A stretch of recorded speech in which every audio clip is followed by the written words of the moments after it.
Donc voici la correction de l'exercice 3 de la série des réductions d'expressions littérales avec parenthèses. Donc pour la première expression, l'expression A, donc je dois retirer les parenthèses qui sont à l'intérieur de cette expression.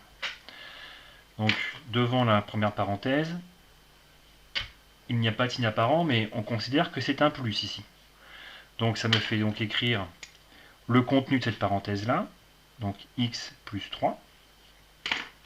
Ensuite, j'ai un signe moins sur cette deuxième parenthèse, donc je vais prendre l'opposé du contenu de la parenthèse, donc moins x, et moins le nombre plus 5. Ensuite, j'ai encore un signe moins devant la parenthèse, donc je vais donc soustraire le contenu de la parenthèse, donc je vais faire moins x, moins le nombre moins 7. Donc à présent, je vais simplifier mon écriture.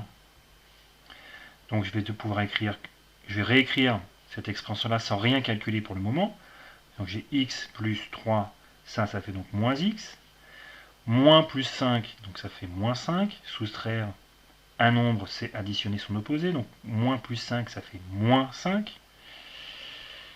Moins x. Et enfin, soustraire un nombre, c'est additionner son opposé. Donc ici, je vais donc additionner 7.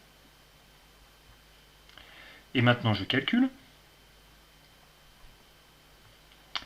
X moins x moins x.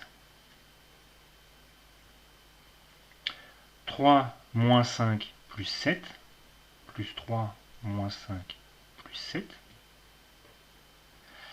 Donc ça me fait moins 2x. Donc je vais devoir calculer x moins 2x. Donc j'ai 1x ici, moins 2x ici. Donc 1 moins 2. Donc 1x moins 2x, ça fait moins 1x. Donc on écrit moins x. Ensuite, lorsque je dois additionner ces nombres, j'additionne d'abord les nombres positifs. Plus 3 plus 7, ça va me faire 10. Moins 5, 10 moins 5, ça fait donc 5. Et j'obtiens le résultat de la première expression.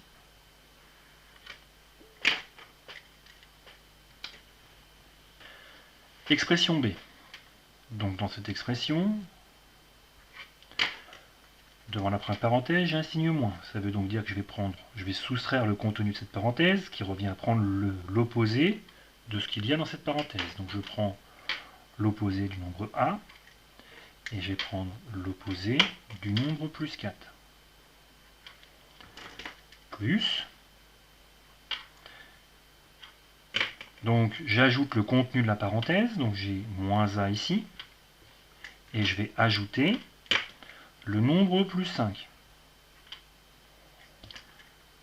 Plus. Donc j'ajoute le nombre 3, et puis je vais ajouter le nombre moins A. Donc je vais réécrire maintenant en simplifiant cette écriture. Donc ça me fait moins A. Moins plus 4, ça fait donc moins 4. Plus moins A, donc ça fait moins A. Plus 5, ça me fait plus 5. Plus 3. Plus moins A, ça me fait à nouveau moins A. Donc je vais ordonner cette écriture-là. Donc j'ai moins A, moins A, moins A. Donc ça fait 1, 2, 3 fois moins A. Et ici j'écris moins 4, plus 5, plus 3. Moins A, moins A, moins A, donc comme je viens de le dire, c'est moins A 3 fois de suite. Donc ça fait moins 3A. 5 plus 3, ça fait 8. 8 moins 4, ça fait 4. Alors je reviens sur cette partie-là. Moins A, moins A, moins A. On pourrait écrire que ça fait donc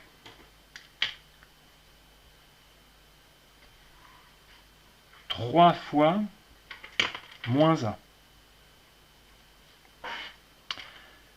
Mais ça, on sait que ça peut s'écrire autrement aussi. Moins A, c'est l'opposé de A. Donc moins A, c'est opposé de A. Donc par exemple, si je remplace A par 5, je vais écrire que moins 5 c'est l'opposé de 5. Et comment je peux obtenir moins 5 à partir de 5? Eh bien, on peut faire 5 fois moins 1, et ça fait donc moins 5.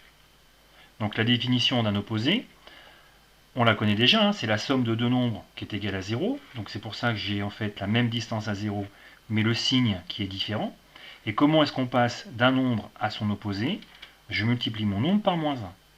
Alors à quoi ça me sert ici? Faire 3 fois moins 1, ça revient donc à faire 3 fois moins une fois le nombre a.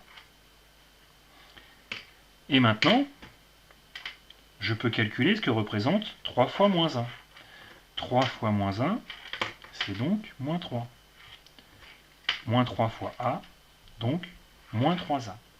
C'est pour ça qu'ici, j'ai écrit moins a, moins a, moins a égale moins 3a.